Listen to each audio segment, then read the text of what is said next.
And I just rap back and say, under the blood, me say me under the blood. Under the blood, me say me under the blood. Jesus cover me under the blood. Under the blood, me say me under the blood. Jesus, you will cover me under the blood. In the morning when me wake up, and the blood that Jesus me take up. And when me feel like me, I go break up. Put the blood on me face just like a makeup. In the morning when me wake up, and the blood that Jesus me take up. And when me feel like me heart break up, put the blood on me face just like a makeup. Under the blood, under the blood, Jesus cover me. Jesus, you will cover me. Say under the blood, under the blood. Jesus, you will cover me. Drum and bass. Listen, Christian a fight some things with them not see. Stronghold demons and principality. Remember they are the temple. Keep it holy, sanctify, justify, give God the glory. Fighting against three terrible enemy. The world, Satan and myself against me. What the anointing, pour it on me and make me trample the devil on it. Say, under the blood, under the blood, Jesus cover me. Lord, you want to hear it? Drum and bass. Drum and bass, listen. Christian a fight some, play low, let them hear me. Listen. The physical man can't fight no demon. Fasting and prayer fi build up the inner one. Well anointed convert the sinner man. Bind the demon, rip up Satan. How you pollute the land with pure corruption. A warfare time, this a revelation.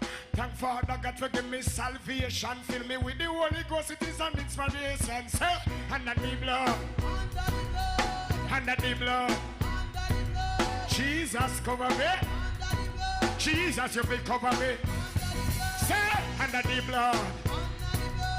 Under the blood, and me say, Jesus, you will cover me. In the morning when me wake up, and the blood of Jesus me take up.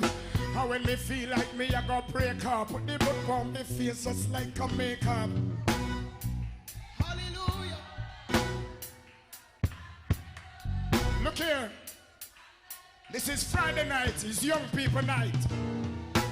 And some of you acting like you're born saved. And when you was in the world, you used to give the devil everything. Shake your shoulder and give God praise. And that they bless me.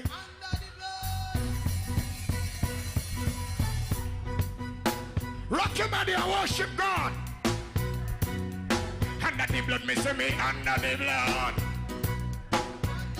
Say! In the morning when me wake up, and the blood that Jesus me take up. And when me feel like me, I go break up. Me put the blood on me face just like a makeup.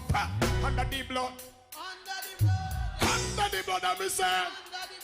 Jesus cover me. Jesus, you will cover me. Say, under the blood.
Welcome, everyone, to this live, Sunday Live. Welcome, welcome, welcome.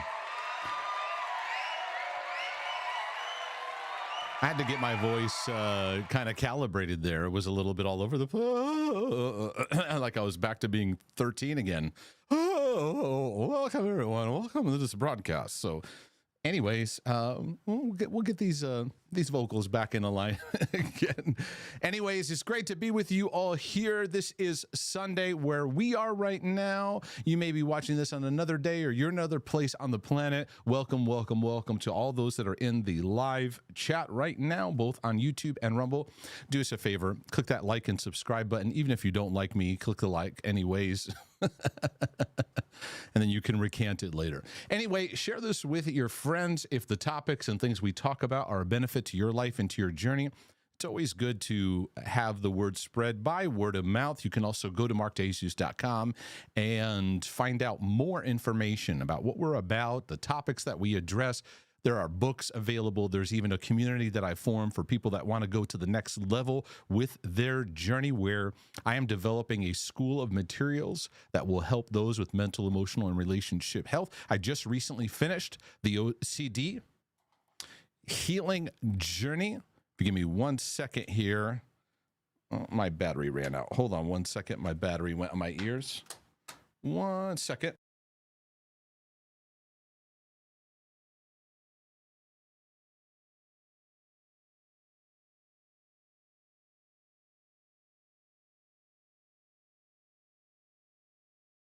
I try to make my battery stretch on my in-ears. That wasn't too far of a stretch.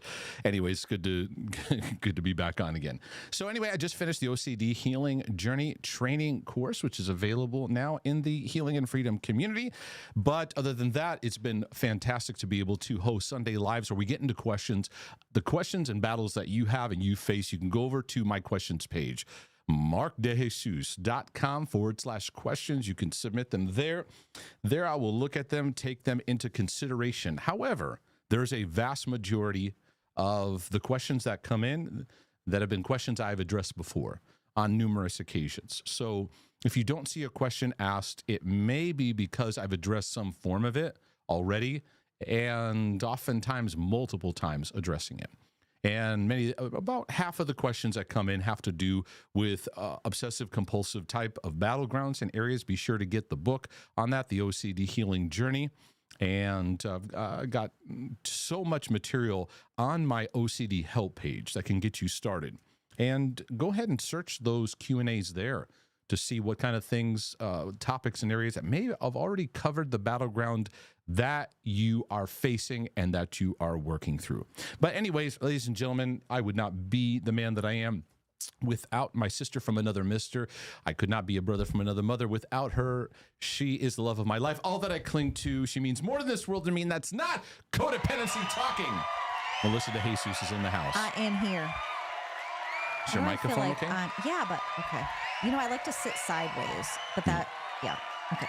Well, that's quite all right. You can sit as long as the camera can see you. Well, because then I can see the dog. Yeah, that's fine. I keep an eye on Levi. He's in a little ball over there. He's so cute. Yeah, that's fine. Is the camera okay? I backed it up a little bit. I think so. Okay. Thank you. Okay. All right. So Thanksgiving is coming up. I can't believe it. What are you thankful for? So many things. My goodness. Gosh. Well, you know, we do our gratitude journals on the regular, and I'm always grateful that we have enough. That's always we have enough. We have food on the table. I'm very grateful for that. Gosh, I'm grateful for so many things. Number one, you. Oh, thanks. I'm very grateful for how you lead our home, because out of that flows everything. So I'm very grateful for that. And we're safe. Yeah. I think that I think mental health gets so strengthened with gratitude. It's overlooked. It's pushed aside. It's like, yeah, whatever. Gratitude, schmatitude, Thanksgiving, all that. And then we look at a holiday as a day where we, give thanks. But I think that it needs to be something that's a regular habit in our lives. Yes. It's overlooked a lot. And I think during the hardest times of life, gratitude is an incredibly grounding exercise. It is. But yet, when you do it, everything inside of you resists it. It resists the very thing that you need which is to connect to the beauty of what's available in your journey. And the Bible, and simple things and that we take for granted. I've shared this before, but there were times where you expressed gratitude over things, and I could feel that resistance, that grumbling inside of me that didn't want to agree with it because I was angry, frustrated, under pressure, pain, and all this stuff. But then, as I let myself just embrace it, even though I wasn't fully there, fully hadn't arrived, and does fully ever arrive, and. But then I saw as I just it's all right if I don't feel it, just practice it. And then I treasure Thanksgiving. I treasure the practice of gratitude. Yep. Big time now, because I've seen what it's done in my life. I see it points me to where I need to focus and helps me to appreciate. You know how so many people say, yeah, they have regrets. They look back and they go, I wish that I was more present, or I enjoyed this. Who doesn't? Okay. Correct. But I think what could help that in the now is to use gratitude as a grounding exercise that helps you to actually gain perspective, to extract the best out of where you're at. Right. Like, I'm grateful I'm not in that place anymore. I'm grateful I don't think like that anymore. I'm grateful that I'm aware now. I'm grateful that I can spend time with so-and-so. Yeah. Yeah, even if it's just, I'm grateful that I get to be here with you. Even if somebody's like, but I'm struggling to connect to that. It's okay. It's not about how well you're connecting to it. Just let that muscle get exercised. And I'm very big on practice what you want, regardless of what's interfering, and don't fuss over the interference. Don't try to get lost in the interference. Many of the questions that get sent in, people are, they're hung up on how they're feeling, which I get. I understand. And I'm not against feelings. I work with feelings. I talk about feelings. But when you're establishing new paths, you're going to have resistance. And there's going to be days you don't feel like being grateful and you think you're faking it. And I've learned just do it anyway and just let that muscle get built, because it's something in the Bible the apostles were very well acquainted with. In every moment they were able to have grateful hearts in the greatest resistance and suffering that they went through. But I noticed that it does wonders in recalibrating my mental health. It's one of the quickest ways you can get out of a funky mood too. So. Very true. You know what? Interesting. I was thinking this past week, this is where you go, okay, can you just tell me this stuff sometimes? Because I'll not spin about it, but I'll think about stuff or ruminate over it. Or this is a good thing though. So when we have an extra freezer in the garage, which we lived in a condo, the four of us, which was slightly illegal in how we had to sleep and everything. Yeah, how we had to. Because we were broke for. Yeah, we had to make rooms and. Yeah, and every so often I go into the freezer because now we have extra meats and we have things that we can store, and I'll go, oh, I am so grateful that I can choose. Yeah. What I'm going to have for dinner. Like, there's multiple things to pick from. I remember the days when we didn't know. We didn't have a lot of money for groceries. Yep. We had family bring us food at certain times, especially when we first got married. Like, there were so many things. Max was little, and we just went through varying times. But I had this thought of, I am just so grateful that I can choose in my freezer. Do I want beef? Do I want steak? Do I want hamburger? What do I want? Yeah, it was a simple thing, but I just felt grateful for it. Isn't that amazing that in our modern world, so many of us have choices. We can do that. Where there was a day in history where it was like there wasn't a choice, and it was, is there going to be? Right. And I think that did Pa kill something so we could go get Pa? Well, good old Pa. And what you talk about there, where when you go through things, it does have the power to make you really grateful for when you're able to experience, like if you've gone through lack or if you've gone through trouble. Like even people who've gotten sick, and they've gone through an illness or something, and they come out of it. Many times are very grateful for just life, just waking up in the morning and I can breathe. And often the trials do that; they bring that out. So for for those who are suffering and struggling in certain areas, and everybody has areas that they're really, really battling through. I know that when I went through times where my joint inflammation was so bad I could barely walk halfway. That is very true. I could barely walk. Halfway up the block. I couldn't do it. And I mean, I could sit and that's about it and do my work. But as I was able to recover that, I'm so grateful that today I get to go for daily walks. And that's often how I start the walk. Thank you, God, that I can walk today. And that and for me, gratitude starts at a lot of simple things. Air I'm breathing. I have water. Basic needs are met. And you can take a clean shower. Yeah. So anyway, it's we just, could go on and on, but yes, really could. And maybe we cultivate gratitude, everybody. Which Don't just make it a day. Yeah, which reminds me on the last Thursday of November. Which reminds me, we need to do our gratitude journals. We do, baby. Yeah, we need. You mentioned that. I think we need to do that.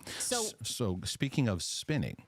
Yeah. My heart rate is still recovering right now. It is. I was going to, yes, because this could be a grateful thing, but yet this is a terrifying thing. Yeah.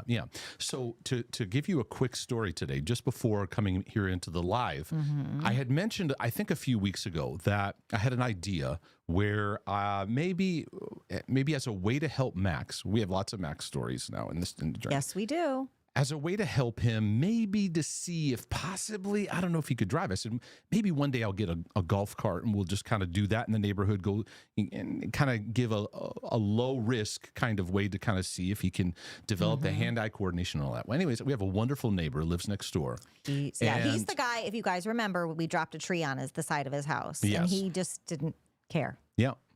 Yeah, he is. He's a great neighbor. We have so many stories about him. He's awesome. But he's so chill. He's very Southern chill. Very Southern chill. Very different than Northerners. Yeah, very different. He's great. Yes. He's the best neighbor to have. So he pulls in. He has this souped up golf cart he's got in a trailer. So I had pulled in today and I saw him and I went over and talked to him. I go, man, this is really nice. And he was telling me about it. He uses it. He's got a lake house and stuff. He he goes to and all that. And it's nice. So I just commented on it. I go, it's really cool. He goes, hey, maybe if I get it out and take it down, I can let you have a spin on it. And I was like, oh, that's great. So didn't think any of that came in the house. And then he calls me. Goes, hey, you want to come on out? Well, I hear you go, well, of course I do. I said, okay, of course I do. I got it. I want to. He had had nice thick tires on it. It had. Yeah, it's nice. He had like a stereo system in it, and this this LCD screen, LED. Go, Randy. Whatever you call it, LCD screen. You know what I'm talking about. And so anyway. I take it and I go drive up, go around to a cul-de-sac and come back. And then I'm trying to be polite. So I don't want to take advantage of it. So I pull in, he comes out and he goes, oh, I thought you were going to go a little longer and maybe have him try it. And I was like, because you had Max with you at first. He was your passenger. Sorry. That's the thing. Yeah. Yes. I forgot to mention. You said, that. Is it okay if I bring Max? Yeah. Yeah. I said, it's okay if I bring Max with me. He said, yes. So I drove Max around. Max loved it. We came back. I wasn't gonna go, hey, Max. I wasn't ready for that step. So he mentions it. I go, you sure? Are you all right with that? So so Max gets in the. Well, you call me. Hey. Yeah. You might want to come outside because we're coming back down from the cul-de-sac and. Yeah. And you were dealing with Abby, and who was we're not in feeling. Our own cul-de-sac, so they went up to 1, and we're coming back down. And you're dealing with Abby, and she's not. Abby doesn't feel good. Yeah. So anyway, we get driving and get going, and I'm like giving him all the instructions, everything. Use that 1 foot, Max, on the go and on the brake. You don't do 2 feet. So what happens is we get going, and what does he do? He's 2 feeting this thing. So I'm like working with him on that. Oh dear. Something happens. We come back around. We live on a cul-de-sac, and I go, okay, we're going to slowly go around the corner. It doesn't look like you're coming down. Like it looks like you're coming down at a good pace, like not fast. You mean when you were watching it? Yes. Oh, yeah. So as he turns, he's going around and he's hitting the accelerator more and more. And I'm like, oh, he's going to tip it. So it felt like it. It felt like it was going to tip. So I tell him, hit the brake. He hits the accelerator harder. So I'm leaning like this. I go and I grab the steering wheel. It's headed towards a mailbox. Yeah. I'm like, this very nice, pricey golf cart is about to be crashed. I'm Yeah. playing. I go brake. So I had to take my legs, go over his, shove the brake down with my foot, take over. This was like driver's ed nightmare. No, I know 101. Lenny's watch it. Lynn, can you even? Yeah, Lynn. so then Okay. I said, okay, buddy, we got to work on this 2-foot thing.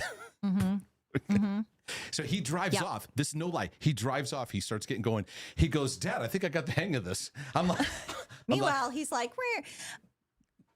I couldn't believe. Then I saw you go back up again. I'm like, okay. yep. Oh, okay. We're going to keep doing this. And then he came again and did the same And thing. did the same thing again. I'm like, you scared. I'm like, he is not listening. You scared This the is fair. out of your dad. Yes. Well, he came in and said that. So you get done. He comes in the house. And I'm slightly panicking too, because there's a part where I don't want to look. So I'm like, this is a brand new vehicle and it's very expensive. Yeah. And Jesus help me, because if he flips this thing, Yep. because not for nothing, that would be generational, because you did that at my dad's. Okay. We'll talk about that at another time. Another time. We are about to get married. Okay. Anyway, so I'm like, I can't watch. I can't watch. After he did the second thing through the cul-de-sac and he almost tipped it, I was like, that's it.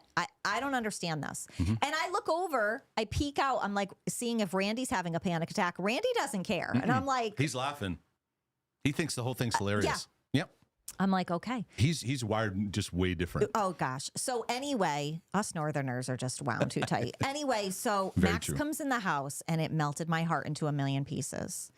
So he comes through the door and he is on a high. He's like elated. And I Yeah. said, Max, buddy, how did you do? How did it feel? And he said, I felt so free. Oh, I It know. felt amazing. No. And I wanted to just weep, Yeah. because you could just see it come over him. Anytime he has these little accomplishments, you see where just that man in him gets fulfilled. And it just, our emotions are all over the place. But And guess what? We're gonna do it again. yeah, I'll do it again sometime. it was awesome, babe. But So, it was like yeah, better you than me, because I would start screaming and it wouldn't be good and all the things. But so Have that's why you're in charge of that. I get it. Yeah. All right. Well, you want to welcome everybody in the chat? Of course I do. Yeah, sounds good. Andy O2, he is back and he is just excited. Okay, well, I'm glad you've missed it. Andy, you're always so kind in where you gift memberships to people. Thank you so much. Much love.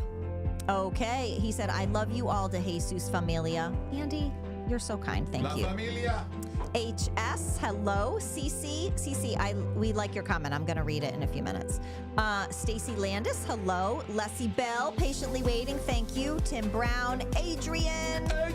Hello, lovely 777. Those are my favorite numbers. And of course, our Dave Jenkins from Chicago.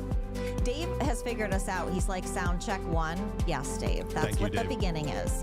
Appreciate that, Dave. Anton, hello from Alabama. Emanuela, hello. Leah, Suhorn, Grace, the mobile trader. Hello. Margaret, hello, Margaret.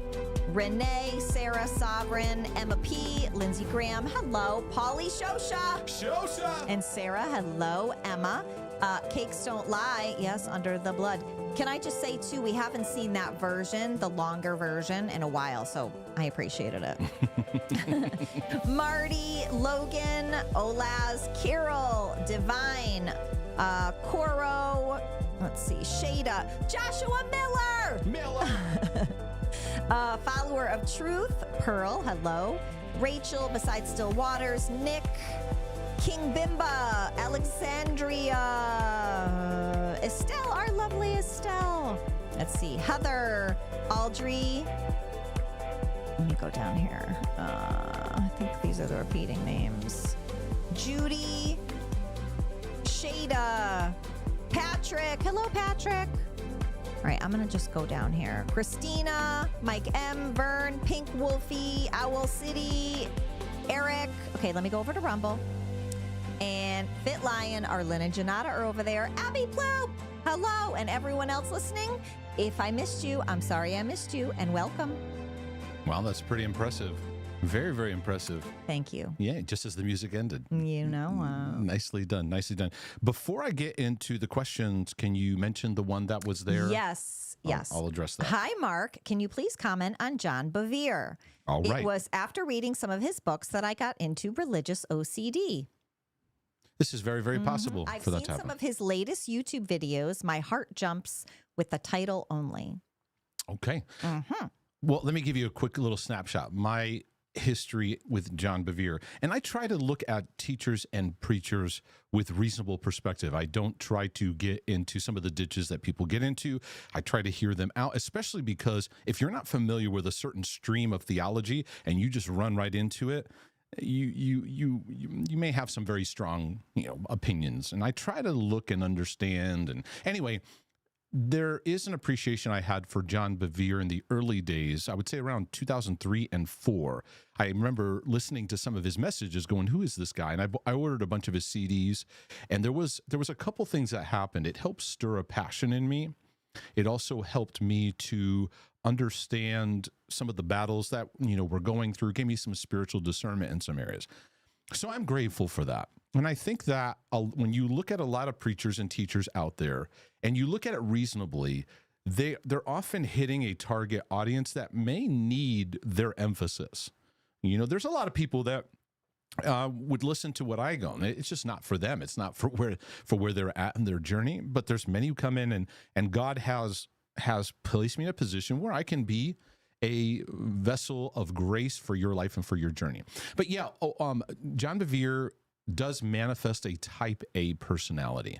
It's just kind of like he's got his, I would imagine his desk in his office is clean all the time. His books are all on the shelf, nice and neat. The fact that the man can wear a white linen suit and get no wrinkles, it's majorly impressive. I was just going to mention that. Yeah, I saw him speak, and I met him one time. It was one of our channel, one of our people who watch in our feed. I don't think he's here, but he has lots of John Bevere stories. And but I remember meeting him and looking and going, this guy's wearing a linen suit, and this thing is not even wrinkled. So he does have a very intense kind of way in addressing issues, and maybe he is hitting against what he sees to be a church that has a lot of deadness to it, that needs to be exhorted. So he has very, very strong ways of saying things. However, there is a lot of his black and whiteness kind of gets very extended in a lot of the ways that he communicates. So yes, I've watched him on a number of clips and a number of things in YouTube as well too. Just kind of like, oh, let me get caught up on where he's at, and I'm like, okay, all right. needs a little bit of tuning of some grace, and because John comes from the Word of Faith movement and has a lot of that influence on, and a lot of Word of Faithers. Let me take out the prosperity part for just a second. Word of Faithers can get very superstitious with words. They have a strong teaching on building your faith, stepping out in faith and believing. Take that step and utilize your words in a way that, like the Bible says, a rudder. And when I hear stuff like that, I go, I'm with you. I'm with you. The way it often gets worked out, though, is a lot of like if you share something you're struggling with, you're giving room for the devil. It can get there's legalism that gets in that, and it doesn't allow for process and journey. It can get very superstitious and those kind of things as well too. So, but yeah, he's one of those people that you probably triggers many people. I think guys like Paul Washer is kind of that kind of guy too. There's other names I could throw in there, and all the names that I mentioned and then more. I could watch their channel, and like I said, I could hear them out, hear where they're coming from. I couldn't necessarily sit under certain teachings. I mentioned that about like the prosperity gospel. I can hear them out on some things about breaking people out of their mindsets and breaking people out of not being in a position of loathing in their poverty, or developing a deep poverty mindset or a sense of faithlessness that God can't work. But it's certainly been something that's been abused. So anyway, I know that for many people, listening to teachers that get they're black and white on a lot of things, and they say very intense things. One concern that I do have in what I've listened to him is this constant thing that he does where he's like, I was walking one day and the Lord said, what are you doing here? He conveys this contrarian voice of God that he's going along his day and the Lord says this and he's talking back and this is the Lord and he says this and this is the Lord. It's like these are direct things from the Lord. I'm not a fan of that kind of communication that God told me this. It was exactly like this. I like to loosen that up a bit and go, okay, this is what I sense God saying. I want to bear witness. I want to share this with you guys, maybe people that I have counsel with and so forth. So we're not, and I don't want to convey to people that that's the way that you talk with God. Hi, God, how are you doing? I'm doing fine. This kind of thing where every thought we're attributing. And I also wanted to encourage that we're all. I don't like encouraging this isolation chamber. But there I was, and the Lord just said this, and the Lord said this. And so now people who hear go, well, that's the Lord. The Lord told him, who am I to say, I don't know. I think you got a little bit of an edge to this. I think you need some grace. I would say, too, a lot of the time where we hear people manifest that as well, not just him, it sounds like God is the parent that smacks their kid on the back of the head and goes, stop it. I didn't tell you to do that. Right. Did I tell you to do that? What, are you going to listen to everybody else? Stop it. Boom. Like they manifest that God is speaking to them. Right. Like you're the dumb kid that needs to be smacked on the back of the head. That's true. That's true. Can I bring this up with while also maintaining a sense of respect that he's helping people, And I think I can. Right. And like I used the illustration of David Wilkerson. He was kind of in that lane where not in that lane, but he was very, very heavy-handed in the sense of like, the Lord told me this and the Lord told me that. And there were preachers talking to him saying, man, you need some grace. This thing is getting really like your glasses are tinted an intense color of God being just really irritated with the church. And I think that we can, as the body of Christ, we can teach on sin. We can teach about these things while maintaining a sense of love and grace. And what love and grace, when you grow in it, the more you grow in it, the more seasoned you become and patient with people. And that's what we need to be conveying, that God is so incredibly patient with us. Now, of course, we don't want to use that take it for granted and just God's whatever with our life and our journey. But understanding that he's able to maintain this posture with his children, that's incredibly eternally patient. And we, as preachers and teachers, get impatient. So I see a lot of impatience. Now, what the internet loves is the internet loves these quick clips, these quick kind of things. It just kind of slap people around a bit because it gets a reaction. And you get those who go, yeah, amen, and they hit the thumbs up, and it gets more in the algorithm. I get concerned about that kind of culture because that's the culture we live in, is this like kind of just hitting people with these statements and slapping back at them. And the grace of God and the truth that sets us free takes time. It's relational. It takes teaching. It takes those kind of things. So anyways, that's my response to that. But I will get into some super chats in just a little bit. I do want to bring up, and you can send those questions into my questions page. I do want to read a thank you that's nice. And this is a way for me to just respond back that, hey, I heard what you wrote and appreciate it. And we do appreciate it. This was just very, very nice. It said, Mark, I want to send you a message saying thank you. I discovered your channel almost a year ago now. At that time, I was spiraling into my fourth mental breakdown as a result of OCD, with the main themes revolving around religion and health. But slowly, as I combined listening to your material, especially on grace and the love of the Father, professional counseling, ERP, remaining in community, the BEMA podcast, I'm not familiar with that, but that's great, and taking a break from Bible reading, you and Melissa have been instrumental in my recovery. Thank you, thank you, thank you. I have my life back. I'm walking in grace and sober-mindedness. I'm looking forward to what is in store for the future. When I read the Bible in the past, the words didn't have much life to them. I often read them from a lens of listening to a pastor tell you all the things you aren't doing to make yourself more spiritual. Though you aren't the only one who's taught me the message of grace, you were the first one with whom I resonated with and believed what you were sharing was true. Thank you for bringing the Bible to life for me. I'm a monthly supporter, and you and Melissa have changed my life. That's just awesome. That's just fantastic. So hold on, I gotta sneeze.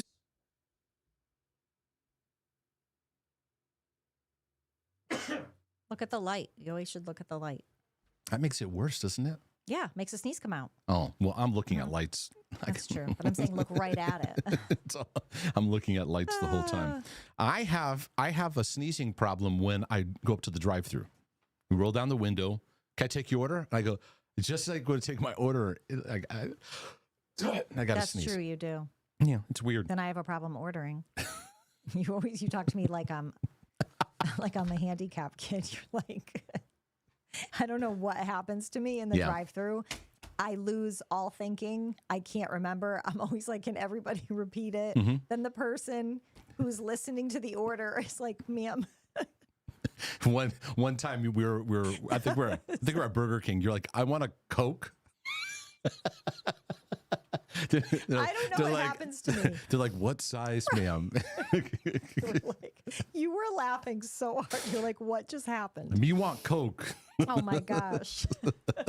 All right, let me get to some questions here. So this one, I think I can address this one briefly. It has to do with the difference between being a servant and a slave. In 1 Peter 2:16, he talks about living free and being a bondservant. I've struggled with OCD my whole life, and topics like this stress me out. There is scripture where we're told we are free. We're no longer slaves, correct. Then some that say we need to be bondservants. I'd have to remember the ones, if you're saying there's scriptures that say we need to be bondservants. Let me first say this is the difference. You say, I understand we live unto the Lord. I'm a bit confused. Any thoughts on this be greatly appreciated. There is slavery. There is servanthood.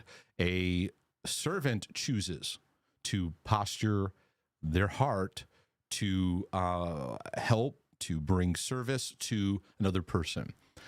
I would say all of us as brothers and sisters in Christ are called in our journey to submit to one another and to have a heart of serving where we can, where we are given grace to do that.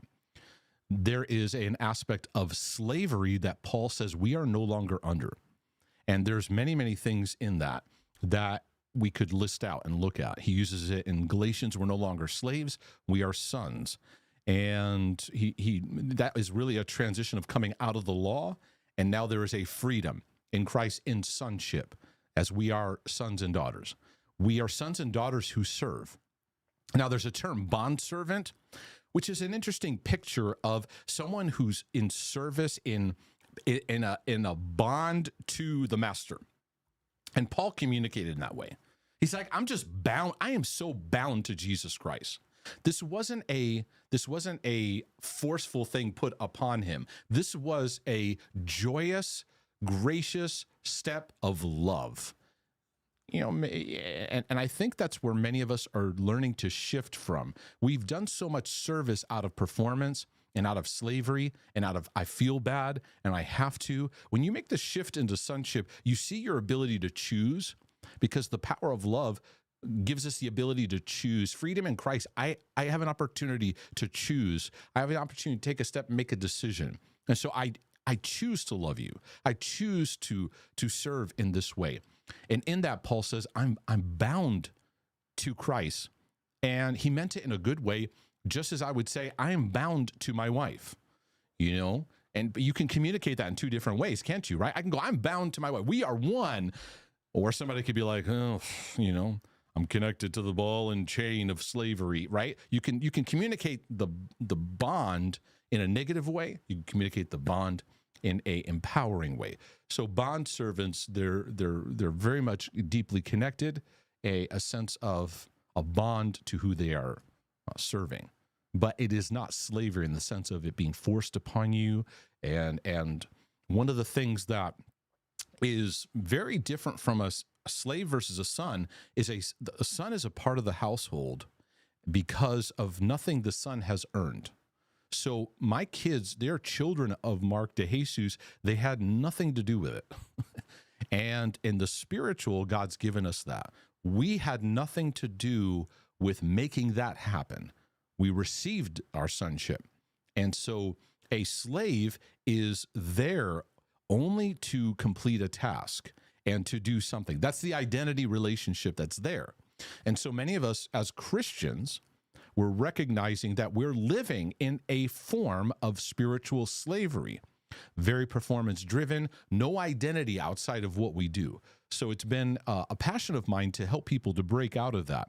It doesn't mean you're not saved. It doesn't negate your salvation. What it means is there's a whole layer of freedom available to you that just needs revelation, eye-opening, that you can begin to live it out. I go, wow, this is available for me. I lived most of my Christian life growing up as a slave, as a performance-driven, guilt-ridden, people-pleasing. Just, I didn't know any other way. I just trying to figure it out until illumination happened in my life, and I see in the scriptures this freedom that's available. Very, very powerful to live in sonship. And then within that, we gladly serve one another because the service is done out of love. And when you live in love, you choose to love. When you live in guilt, you're coerced by an outside force to manipulate your emotions to do something. So a lot of us in our families and in our church, we do things to serve out of I feel bad. It doesn't make everything you're doing wrong and evil. There's just a greater level available to you because in love, you can say no, but in love, you can choose. So I rejoice that today, and I apply this every day of my life. Every day I choose who I serve and help. And so if I'm serving in an area and helping someone in an area, or if I'm giving of some kind of equipping or some kind of help, if I'm getting drained by it and I'm like, this is, I'm frustrated, I can also step back and go, okay, I can make a new decision here. Because I'm always looking to the ability I have to decide and not being forcefully pushed into something. And so many of us we attribute that. We attribute that to God, that the things that he's doing, he's just forcing on us and forcing on us. And we just think that that's the Holy Spirit and that's how God works. I've experienced a lot of greater freedom in that. And it's not that serving people's always easy. And if it's hard, you should stop doing it. That's not even what I'm saying either. I don't even want to get mixed into trying to figure out people spinning out. Sometimes I do that and I don't need to. But anyways, that's some thoughts I think about sonship, and hopefully that'll encourage some of you in that process. The next one's about vows. I do get a lot of questions on vows. I've addressed this topic, but I'll address it again. And maybe this is another way I can be of help to you, because many people struggle obsessive compulsively with a sense of they gave a vow, God, I vow to you, or they said a vow, and then they broke it. And they are in a lot of torment over it. Hi, Mark. Thank you for your videos. They've helped me tremendously in my struggles. I'm contacting you because a couple years ago, I made a vow to God that I will never get married. I've recently started seeing a girl and would like her to be my girlfriend soon. Okay. So you're like, man, God, not doing this. And then you met somebody and you're like, I think I'm rethinking this whole thing. But Psalm 50 verse 14 says to fulfill your vows to the Most High. I know you had made a video about fulfilling vows, but this feels like a direct message to me since I made this vow to God. It's always interesting how people's battlegrounds, when they're tormented, they give it a higher level.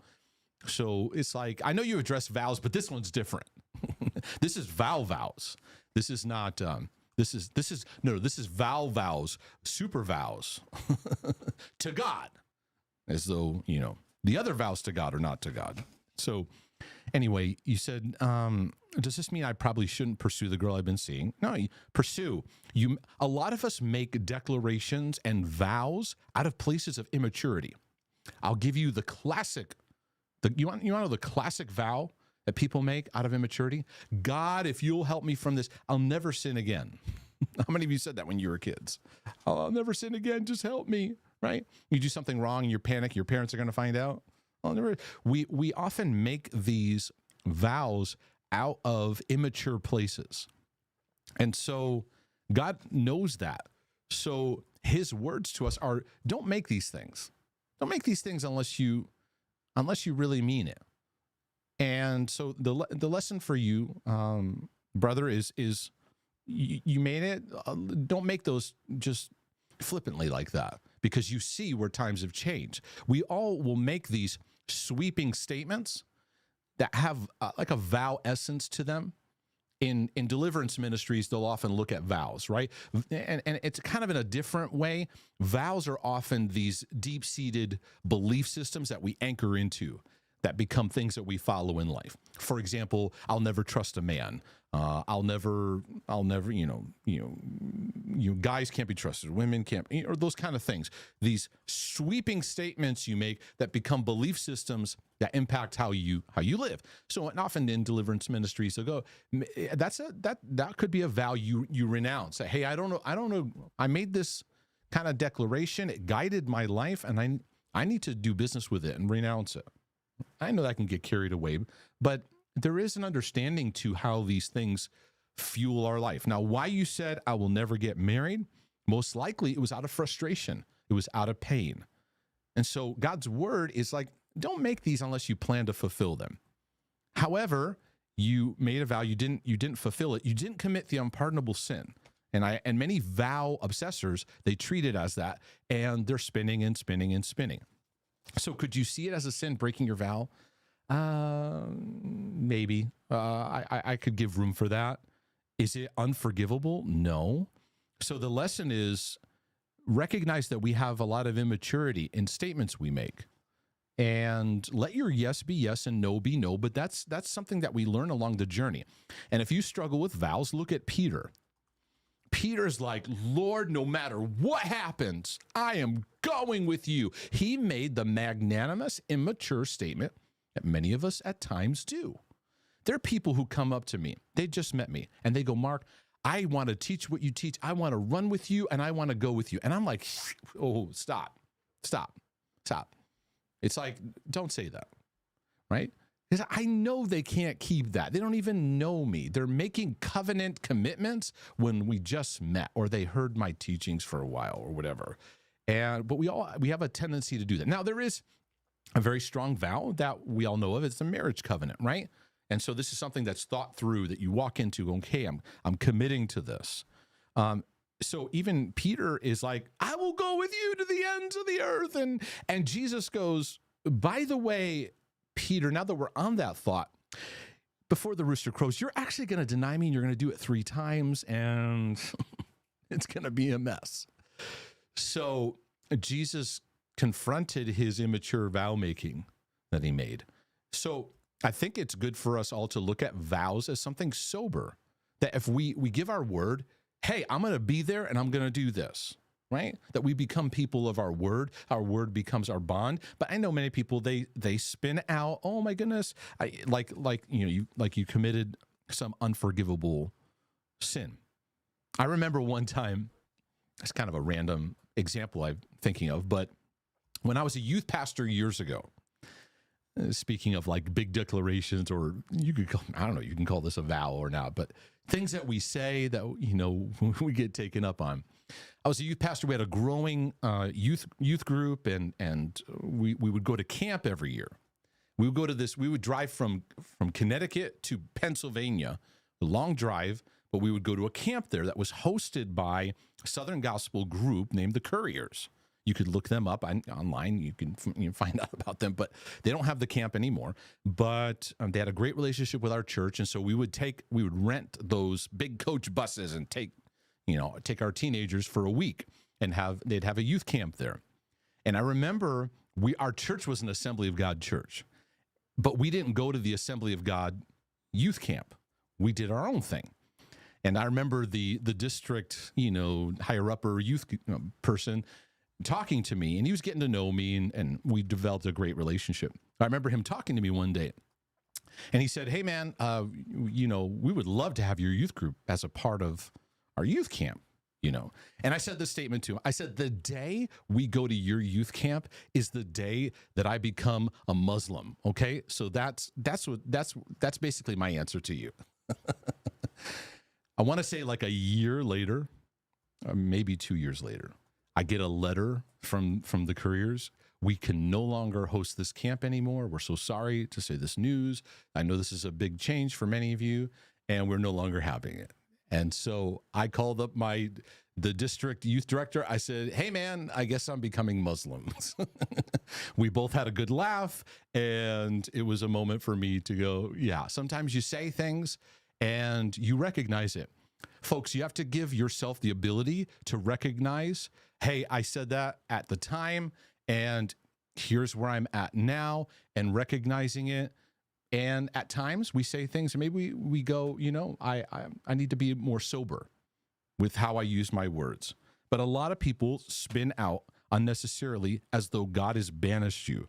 So go ahead, date this girl, forgive yourself, and write me a question when you start spinning about her in relationship OCD.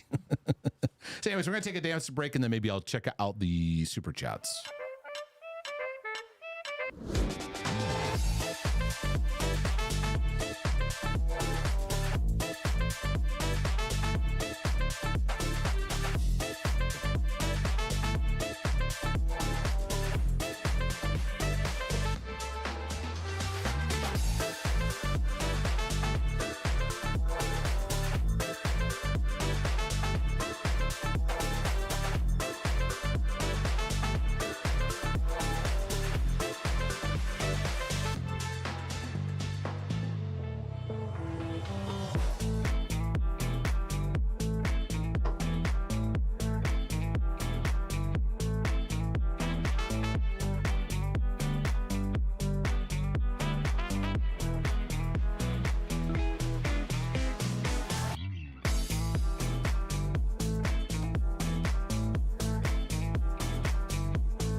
My love, you said we got some super chat action going on. Let me First, know. you have to say the German name. Warren Hardstein.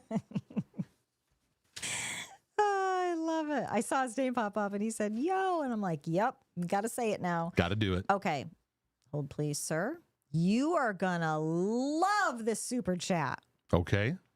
This is from Heather Van Allen. And she said, so grateful to you both. I had a question in mind, but I searched your content first. And I can just say your video, Working Through Feeling Overwhelmed, answered my question beautifully. Awesome. So helpful. Oh, that's great. That is music to our ears. That is great. Yes. So as we like to remind people, you have a question, go to markdejesus.com, and in the little search bar in the topics, type in a bunch of words and stuff of how you're feeling or what you're looking for, and things will pop up. You can even go to your search engine like in Google. And just type my name and the topic or the phrase or whatever. Yep. And the search engines do I sometimes do a test. Somebody will send me a question, and sometimes I'll go, I'm pretty sure I talked about this. And all I'll do is just take one step and just type my name and the word, and I go, oh, it's right there. Sometimes I do that when people have questions in the chat. Like, I know he's talked about this. And don't be overwhelmed if one of our SNLs come up, our Sunday Night Lives, which they're not really technically SNLs. They're Sunday Lives now because we're not in the evening. Right. And you see that come up and you're like, okay, that's generic. They're pretty much tagged. So you can just quickly go through the tags and see what is being pulled up. Okay. And also our Joshua Miller. Mr. Miller. Just to thank you for your ministry and helping all us crazies. Love you all. Thank you, Joshua. Oh, that's awesome. Hold on. There was one comment that I thought was so funny and I need to find it. Hold on one second. It was about Max. Oh, about Max almost crashing the Hold golf on, cart. it was really funny. Where did it go? Oh, Vladimir said Max is the estate horticulturist and now chauffeur. He earned it to be a shareholder. Changed my mind. I was like, that is awesome. Well, Great comment, Vladimir. Vladimir, I think we need a little more work when it comes to automobiles. Oh goodness. Yeah. All right, let me. I've got a section here of questions that have to. Yeah, I'm going to take some time with some of these, so it'll feel free to collect the chats. But I'm going to go into a bunch of different areas, but they all kind of. Some of it has to do with some physical conditions. Maybe I'll land at antidepressants. And let me talk first about a question on retroactive jealousy. This person calls it. I came across your YouTube channel the other day after being desperate for help, which is a common occurrence that happens. That many people crash land right into my videos.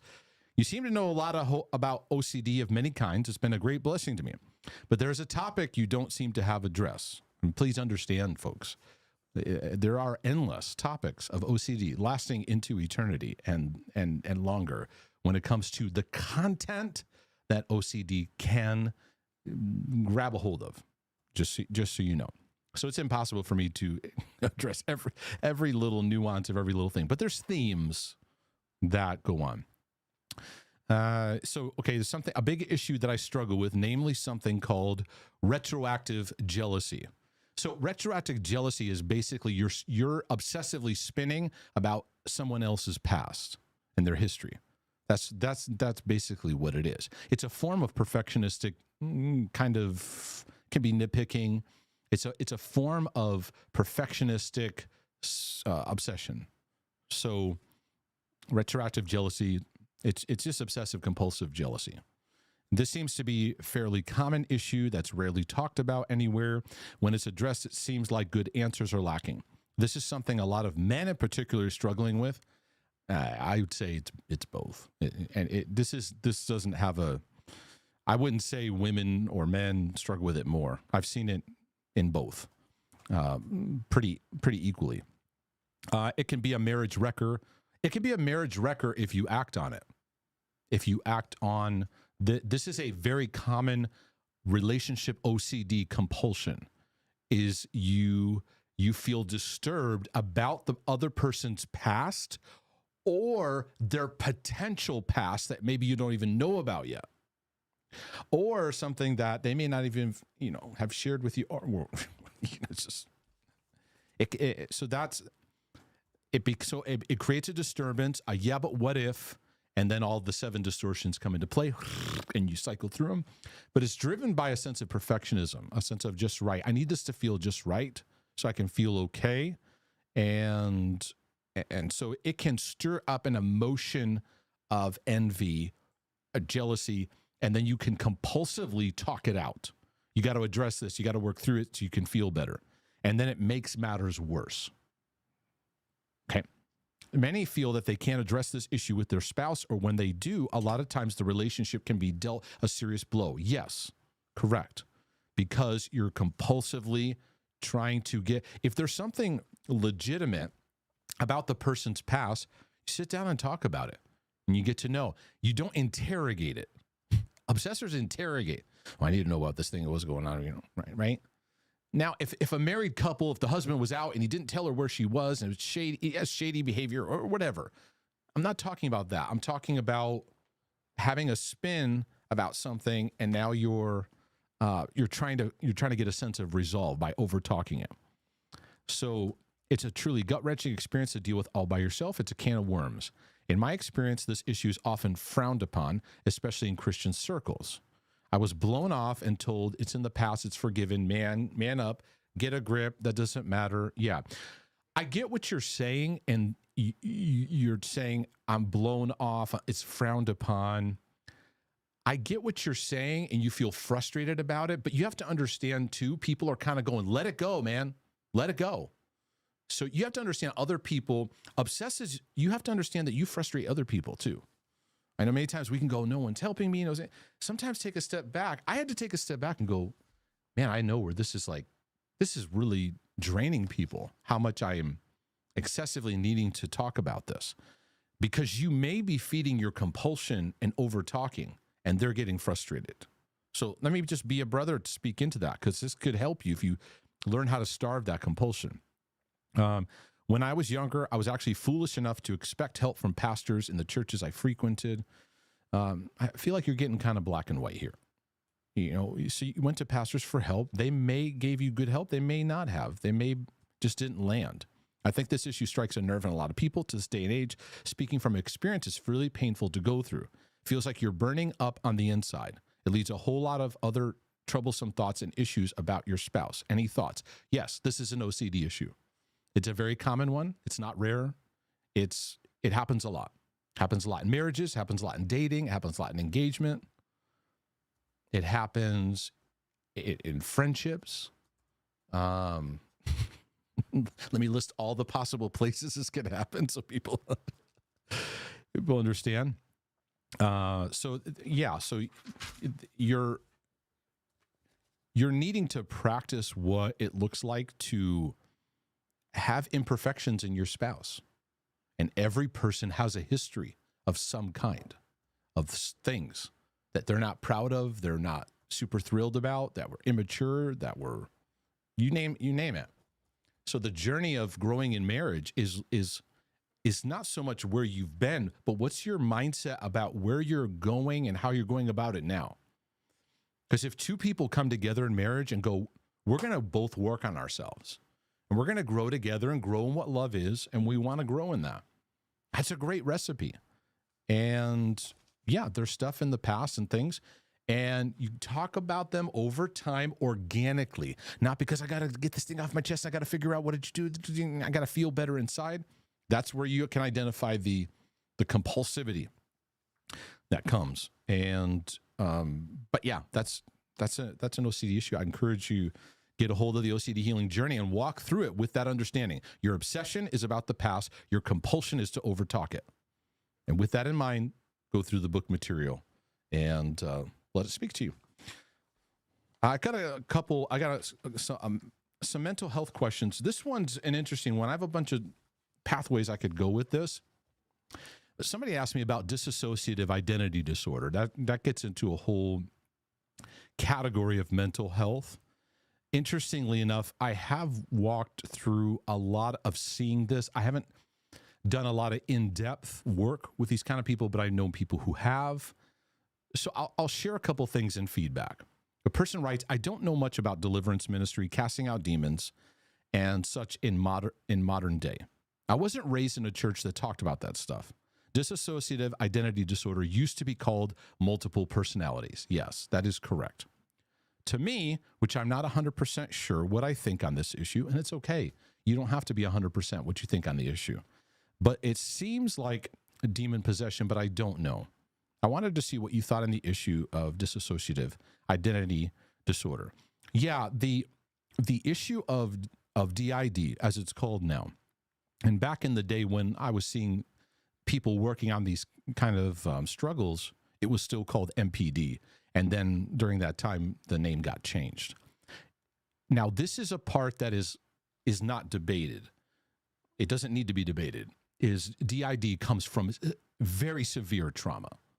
Very, very severe trauma. Something happens within someone who has been traumatized so deeply, I guess you could say something snaps. We kind of use that metaphor. You know, people, that term, though, gets used so much. I mean, people, they have a bad day and they go, I feel like I'm going to snap.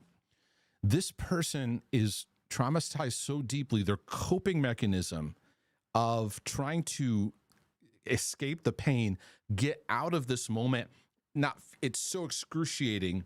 Some people can feel especially in abuse, where they feel like they're leaving the room, or they're like hovering over the ceiling, or they disconnect. And so because of such intense trauma, they can feel dissociative down the road. So dissociation has a scale to it.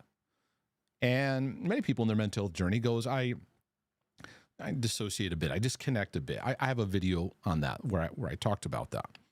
And over on the extreme end of the spectrum can be those who then develop a split in how their personality manifests. And some people can have multiple ones.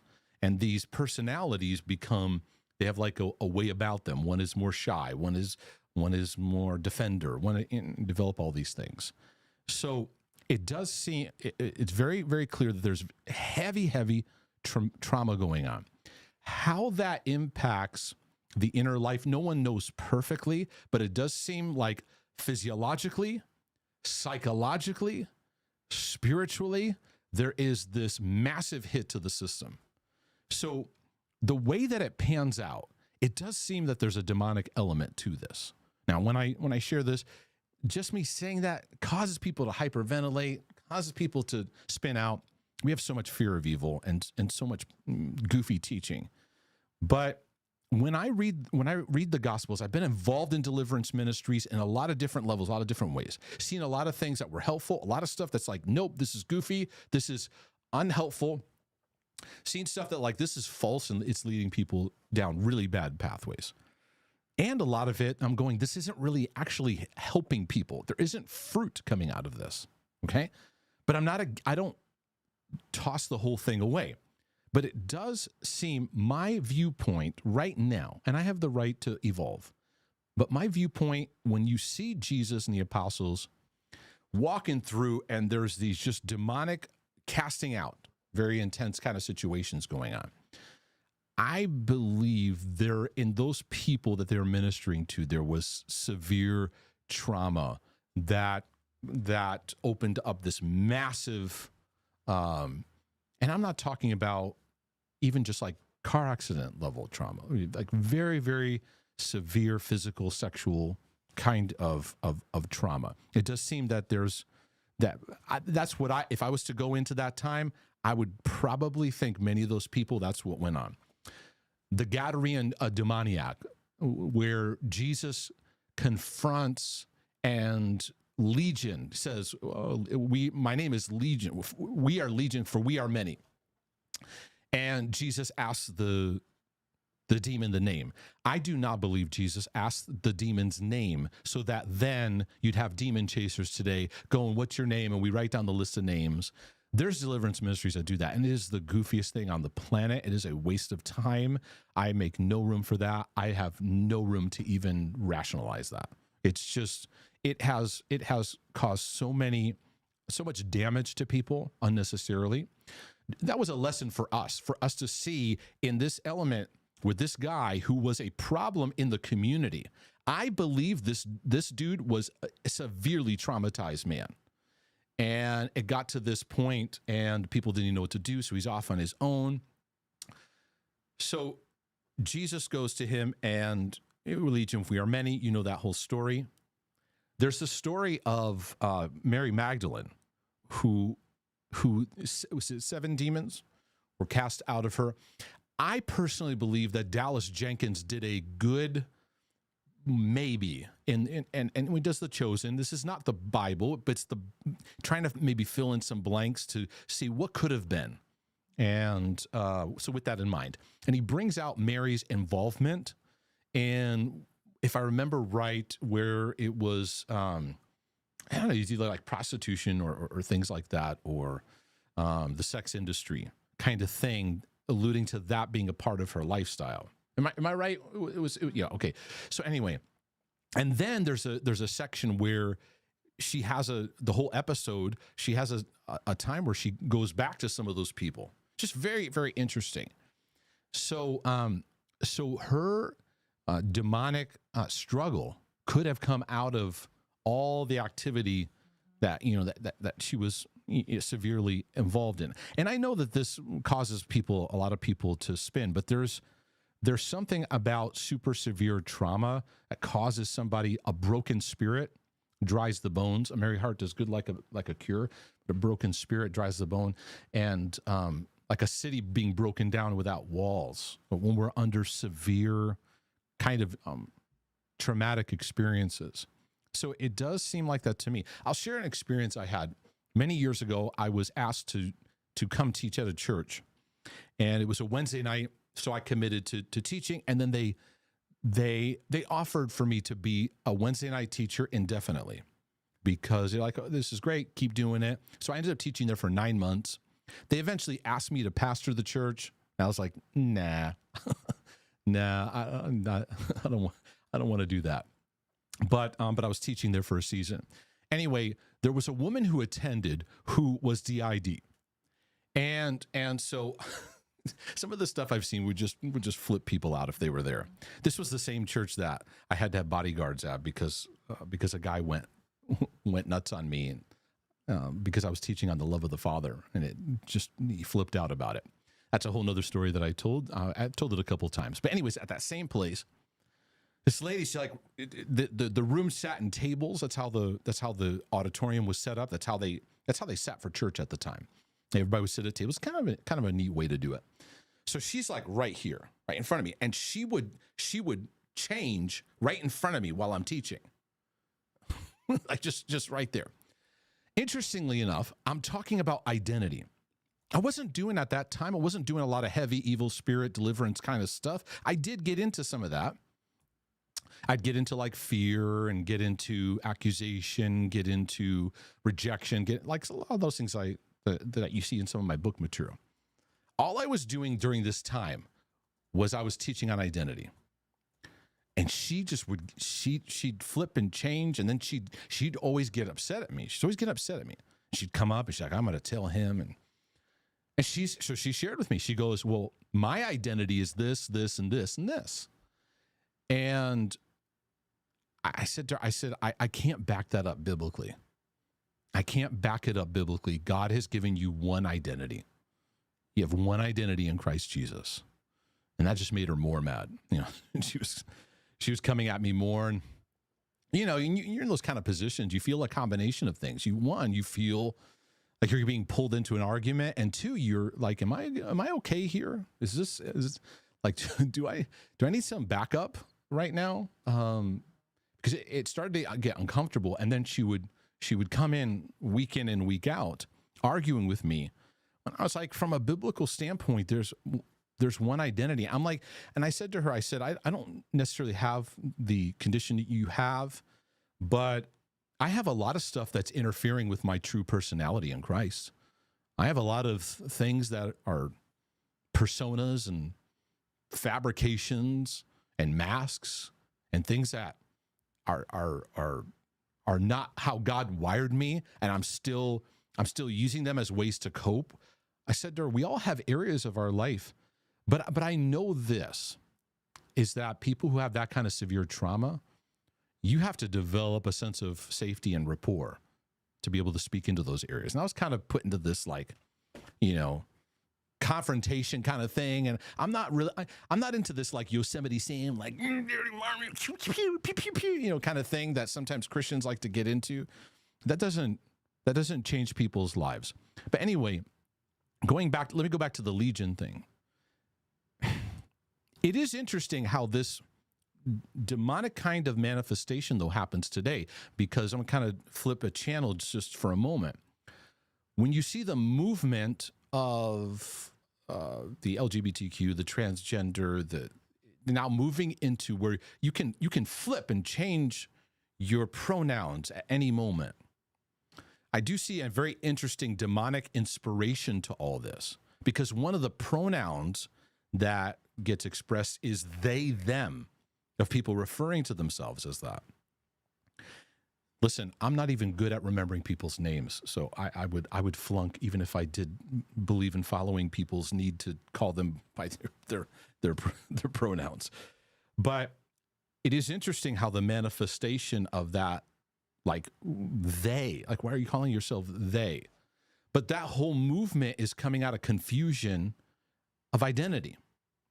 Identity goes back to the love of the Father. People who are severely traumatized have a severe disconnect to love, to safety. Where this demonic aspect comes in, I don't work with those kind of situations. I know ministries that did and had some effectiveness. I will say their effectiveness was based on developing relationship and rapport. And it took a lot of time and ministry and patience. And a lot of times it was doing life together that they saw, you know, freedom in that. but I don't have like a recipe for what this is or where it looks like, and I think that's okay. I think that's okay for us to kind of go, here's what I think, but I'm willing to let myself learn more and more about that. And so, a lot of times, that lady wanted to fight with me, and I get that, and I'm not here to fight. If you disagree with me or I'm not here to convince you. I'm here to help you if you're wanting help, and where I'm going and how I'm teaching things. It goes, this is something that I need, because that's really what helps change people's lives. So anyway, I thought I would give my response to that, tell a couple stories about that, and pray that might be helpful. So, okay. Yeah. Then I know you've talked about this before. So Lindsey Graham said, do you believe a Christian can have a demon? Yeah, I believe that a Christian can have the influence of what are demons doing? They're promoting and perpetuating thoughts. The way that we teach demons is demon possession. It's not that's not even what the word means. The word used in the New Testament for that King James didn't translate it correctly. They translated ownership. A demon completely owns a person. So then we get into these analogies that the Bible just doesn't really get into about, is a demon in you? Is it on you? Is it, is it down the street calling you on a cell phone? Is it, right? It's more like when you understand the invisible world, it's the perpetuation of thoughts. So when you watch the news, for example, you're getting hit. You're getting hit with hypnosis. You're getting hit with belief systems and values. When you're on your social media, I'll tell you the best way that thoughts gets spread is through music. The thoughts and value systems get, right? There's inspiration to these things, right? So as believers, do we get infected by thoughts that are not of God? Yeah. Do you get hit with thoughts that are accusatory, like condemning you? Yeah, he's called the accuser of the brethren. So there's that activity going on, but what people then do is go, I have a demon, the demon's in me, and then now they're obsessive compulsive about that. Versus, I don't know what that looks like, but I know that over time, like I listened to self-pity. Is there a demon called self-pity that was inside of me that I needed to cast out? I don't know, but I know that thought is not of God. That thought system's not of God. So I treat like those kind of things as like, that's enemy stuff. That's not of God. But many people are obsessive compulsive about demons. So they think if they're manifesting something they can't get over, it's a demon. And so, because we've been trained and conditioned into that kind of mindset. So then Christians are arguing. Like most of my pastoral life, I remember the Christians arguing about demon possession or not. And arguing with the demon. Some people do that. And then there was those, like I mentioned, that had a ministry. It's goofy. That ministry of arguing with demons, right?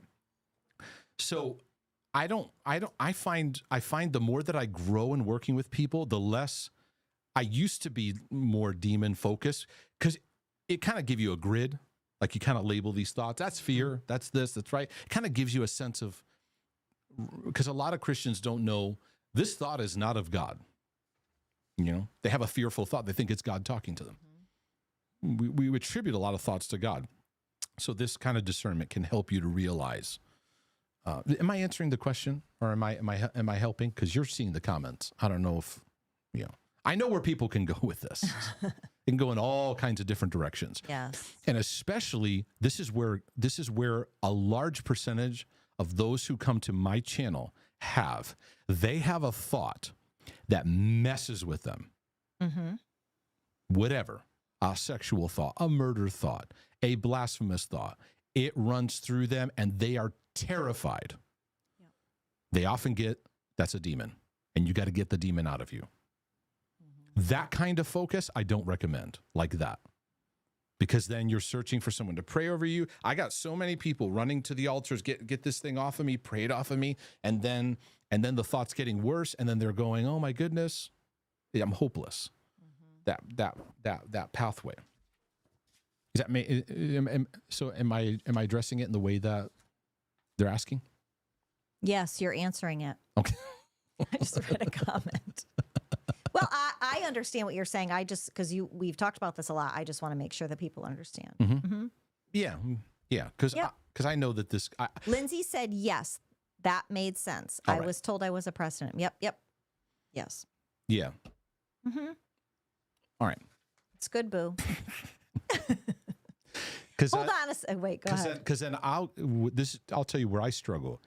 I'll struggle with over-explaining. Yes, I know. It can get compulsive where I feel the need to over-explain myself because I don't remember how much I've covered or I don't know who's listening. I know, and then I'll say to you, "No, you covered that extensively," and you're like, "Thank you." You did that today. I did. I had a question in lineup. You go, Mark, you've already addressed this. Yeah, like in great detail. Yes, sir. Yep. All right, let me get into. Can I just read this super chat? Yeah. This is from Stacy. Stacy says, "Hi, fam. I am in the hospital right now waiting for a room for inpatient treatment to get on meds for OCD. Please pray for me, Mark. You help me a lot. My OCD's severe. God bless." Yeah, we pray that you'll, in the next. That's Levi. In the days ahead, that, well, first of all, right now that you'd experience some peace, I just pray that peace would come to you right now. And knowing you're on a journey, there's a journey ahead of you, and there is hope. You can work through this. It's just gonna take some learning. Yeah. Bless you, Stacy. Absolutely. Thanks, Boo. Question about Lyme disease, and I'm not an expert on Lyme disease, but I run into a lot of people with it. Hi, Mark. I'd like to ask you for. I want to thank you for your work. As I've told members of my family, I genuinely don't know what would have happened to me if God didn't lead me to your channel. I'm 19 right now. I was 16 when I got saved and never had OCD or mental struggles in my life. But on day one of salvation, it attacked me. And I was too embarrassed to tell anyone in my life. So all I had was your materials, and they taught me so much. So thanks again. My question is, do you know about Lyme disease affecting the brain? Yeah, I've heard about how many people claim to really struggle with it. The interesting thing to me is that alongside my salvation would seem to bring about compulsivity is that the tick bite was that same year. So I'm curious as to what has impacted me in any way mentally as it did physically with all the pain I was in. Yeah, with a subject like this, you're going to get divided feedback depending on mainstream, what's called kind of mainstream help, and then more integrative, naturopath, functional approaches. I will behave myself and not get into some of my personal feelings about the origin of Lyme disease and ticks because I have my suspicions about what influenced that to being a problem, tracing back to my home state of Connecticut. So I'll behave myself and not get into that part. However, what I have seen over and over again is those who struggle with Lyme disease, that it often leads them to feeling like they're just chasing all these different symptoms and things like that. When you have viral activity going on, it's certainly going to produce an immune response, and an immune response producing inflammation. And there is a lot of study and research going on about how inflammation affects the brain and brain health. And it goes back to diet, it goes back to environmental factors, it goes back to parasites, it goes back to the viral load that our bodies are getting hit with, the way that our immune systems are reacting to what's going on inside. So when you have something like this, it creates a incredible, chronic fatigue and debilitating symptoms.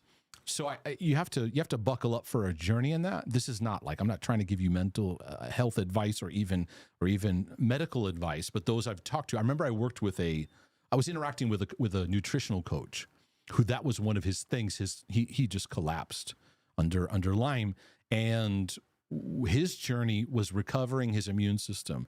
He got his nutrition lined up and learned a lot about nutrition, got activities and supplements and things that really, really helped his body recover.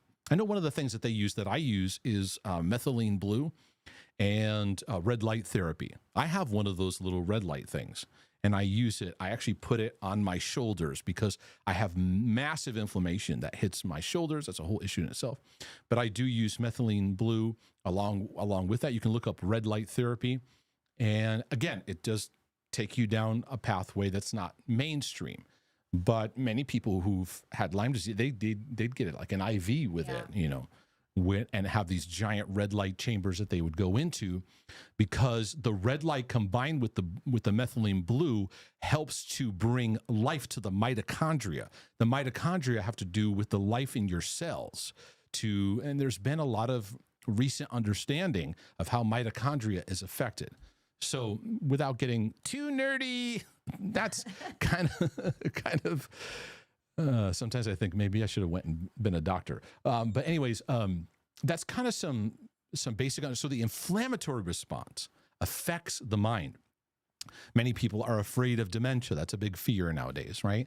And they're looking at things like Alzheimer's and Parkinson's and forms of dementia, and they're seeing it as an inflammatory response in the brain. And there are streams of science and research that are seeing the inflammatory response coming out of insulin resistance. That's a whole subject in itself. Is that Levi too? Yeah, I don't know. I'll just turn your mic down. There's a whole inflammatory response coming out of insulin resistance. And we have an insulin-resistant culture in large percentages. And so that inflammation response then affects the brain, where some researchers are calling Alzheimer's diabetes 3. That's a whole thing in itself you can look into. So yeah, and this is not to make people spin. This is to help you to be sober and walk your health journey.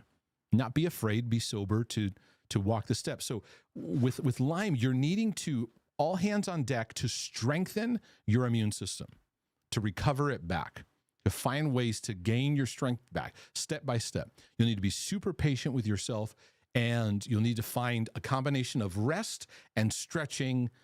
When I say stretching, stretching your abilities where you do a little bit more than you think you can do, but then recover and you build resilience back. But there's a lot of things you can look into. I'm certainly no expert on it, but I've seen people in my congregation and coaching, people I've connected with. It's very, very challenging. And the second one here kind of ties into that, because they're asking me for feedback on recovering from chronic fatigue.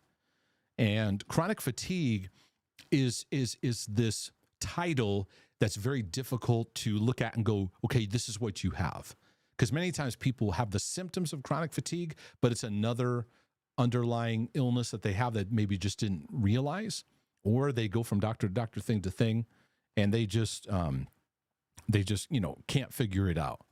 I think from a spiritual mental health standpoint, with chronic fatigue, I would encourage you, identify the stressors in your life that are having a negative effect on you, and learn new ways to deal with them. Some stressors need to be changed in relationships that you need to change. Some of them need to be renewed ways in how you relate to people. An observation that I've had, and this is anecdotal, but an observation I've had in the sense of my own experience, what I've seen, is chronic fatigue people can often be false burden bearers. They are people who they're always helping others. They take on more responsibilities than they should. They're often driven by guilt. They're people pleasers. They like to, they're constantly doing things, and then they don't know how to receive. They don't know how to have boundaries. They don't know how to have time for themselves. So they can experience that cycle of exhaustion. And sometimes with chronic fatigue, it's the body going, I quit. Like, you're not listening. Something's got to change here.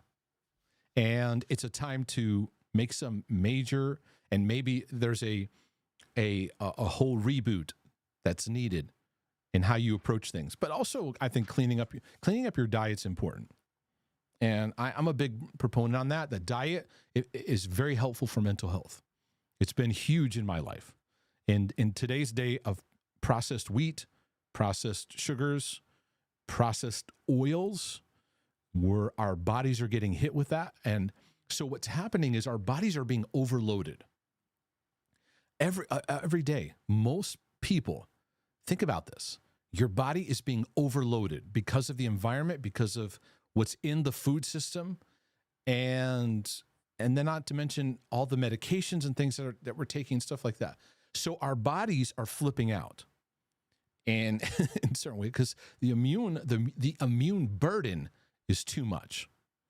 And so you have to find your way of learning of what's helpful for you, and finding what I'm still on that journey in my life. But I notice certain habits, certain foods I eat, like Mark DeJesus is like, he's gone. You know, if I sat down and had a big old pizza, that's one of my favorite things. I haven't had pizza in years. Years, folks. If I sat down and had one, I would have 30 minutes of glee, and then the rest of the day, I would be unavailable. I would either just want to go to sleep, or I would just be like, forget it. I would be drunk on carbs, put it that way. So I've learned that in my life, and I go, okay, for the sake of, I value my mental health, my energy, I value clarity, I value my mood. That's just an example. So I think that finding what works for you in your journey and helping your immune system recover. Yes, vitamin C, quercetin, vitamin D, all those things, getting sunlight, getting proper sleep at night.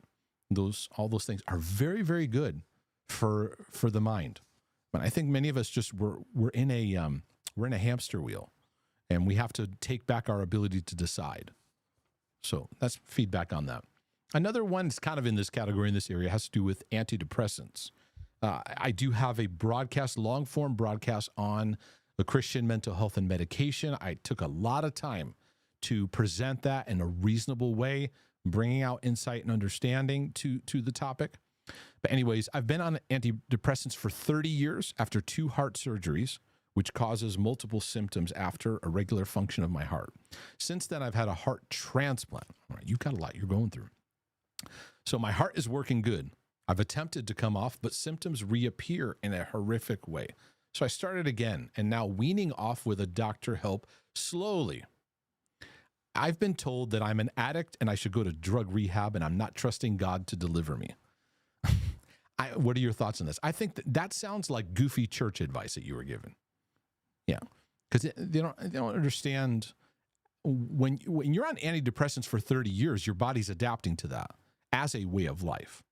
And so that's something we all have to understand. When you take medication, there's withdrawals, and your body adjusts to this chemical now being in your body. Those of you that drink coffee every day, try going 2 days without coffee, and you'll see what chemical adjustment in your body looks like, right? Those of you that have sugar, you have sugar on a regular basis, go for 2 days with zero sugar. Your whole system will be reacting to it. So then, Christians are notorious for giving goofy advice. Hey, listen, we love each other, but you got to know who to listen to and who not listen to. How to stop automatic negative thinking. Hi, Mark. I hope you're doing well. My question is, how do I stop always thinking the worst is going to happen, and how to stop fearing more joy in everyday life? My mind is always going to the negative. It's like I'm afraid to be a happy and positive person. That's a self-protective mechanism that kicks in. That you anticipate worst case scenario as a way to protect yourself, because our life is filled with taking steps, taking risks. And when it comes to enjoyment, you have to let go, right? You have to let go and enjoy. But the self-protective mechanism kicks in. And, but this thing could happen. That thing could happen. Murphy's Law, anything that can and will go wrong, however it goes, right? Which that works for engineering, and that's it. Because in engineering, they have to come up with every fail scenario so that they can build what they're building to help protect against that. You're building a rocket to go up into the atmosphere. You got to think of everything possible that could go wrong. In life, that's not a good way to live. So it's a protective mechanism. So treat the negative thinking like an intrusive thought. It comes up, let it float through, and gently redirect yourself to having fun and enjoying, and build that muscle. When you build the muscle of enjoyment, it starts to become something that you can utilize on a regular basis, something you can go to. Okay? I'm going to take a break and then kind of see what else is left here.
All right, good stuff. Any last things you've got in the chat arena that you want to bring to attention? No, I do not see any other questions. Yeah, no super chatters. No, it's great.